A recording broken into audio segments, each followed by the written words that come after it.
Jeremias, Kabanata 42.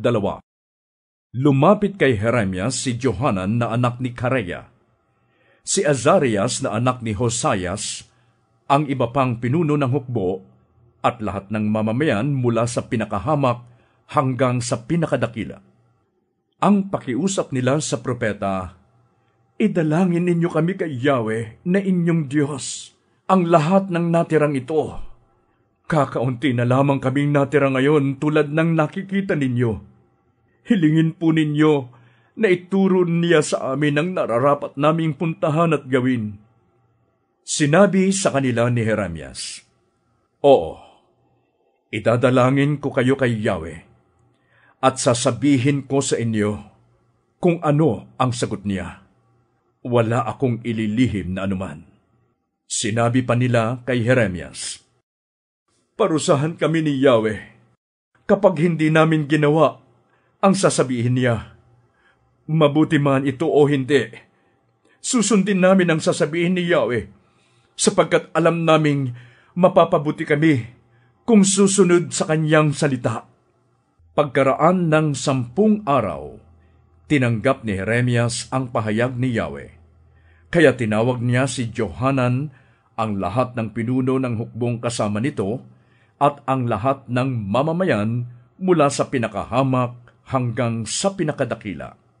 Sinabi niya sa kanila, "Ganito ang sabi ni Yahweh, ang Diyos ng Israel, tungkol sa inyong kahilingan.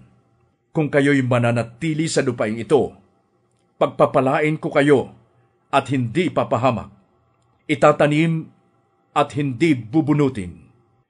Nalulungkot ako dahil sa kapahamakang ipinadala ko sa inyo. Huwag kayong matakot sa hari ng Babylonia, sapagkat ako'y sa inyo at ililigtas ko kayo. Kaaawaan ko kayo upang kaawaan din niya at payagang manatili sa inyong lupain.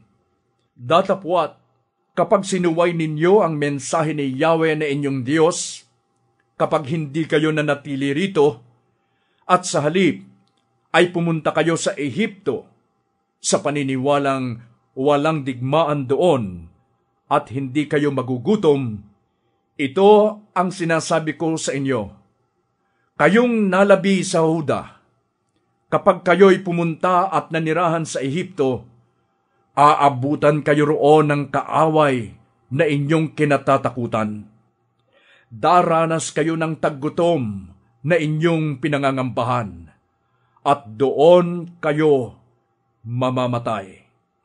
Lahat ng maninirahan doon ay mamamatay sa digmaan, sa gutom at sa salot. Walang makakaligtas sa inyo." Sinabi pa ni Yahweh na makapangyarihan sa lahat, ang Diyos ng Israel, "Kung paano ko ibinuhos sa Jerusalem ang aking galit at puot, gayon ko ito ibubuhos sa inyo kapag kayo'y pumaroon sa Ehipto. Kayo'y katatakutan, pagtatawanan, susumpain at hahamakin, at hindi na ninyo makikita pa ang lupaing ito. Akong si Yahweh ang nagsasabi sa inyo, kayong nalabi sa Huda, na huwag kayong pupunta sa Ehipto. Tandaan ninyo, mamamatay kayo kapag kayo'y sumuway." Si Jeremias ay sinugo ninyo upang dumalangin sa akin. Sinabi ninyo na inyong gagawin ang anumang sasabihin ko. Ipinahayag ko naman ito sa inyo ngayon. Subalit, hindi ninyo tinutupad ang ipinapasabi ko. Ngayon nga'y tinitiyak ko sa inyo na kayo'y mamamatay sa digmaan, sa gutom at sa salot na aking ipadadala sa lugar na ibig ninyong puntahan.